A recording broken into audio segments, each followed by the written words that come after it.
मला वाटतं आज तुम्ही पाहू शकतात खडेकोली, विठ्ठलवाडी, नेहरू नगर, चिंचपाडा, आशेळे इथली तमाम जनता शिवसेना उभाटा याच्या मागे आहे. का मागे आहे तर अनेक वर्ष हे प्रभाग अत्यंत दुर्लक्षित राहिलेलं आहे. घाण पीत आहे, पाण्यासाठी वणवण भटकत आहे. गटार, नाले, रस्ते, वीज तार सगळ्याचीच वांदे झाले आहेत. परंतु शिवसेना उभाटाच्या मागे आज जनशक्ती उतरली आहे आणि जनशक्ती वर्सेस धनशक्ती अशी ही बॅटल आहे. आणि आज तुम्ही पाहू शकता चारही उमेदवार आज उभे आहेत. सगळे उमेदवार सुशिक्षित, तरुण आणि अनुभवी आहेत.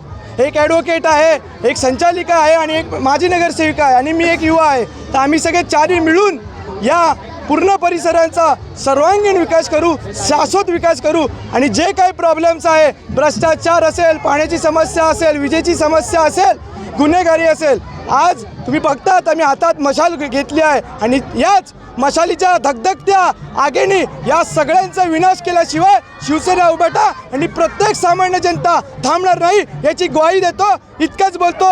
जय हिंद, जय महाराष्ट्र.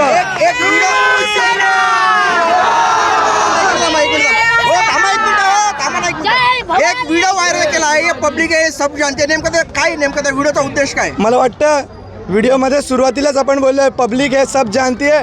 आज बघताय की कशा पद्धतीने लोकांना आमिष देण्यासाठी वेगवेगळे उपक्रम राबवले जात आहेत. कुपन वाटले जात आहेत, पैसे वाटले जात आहेत, पॅन्ट शर्ट वाटले जात आहेत, पण लोकांचे मतं असे विकत घेता येत नाही.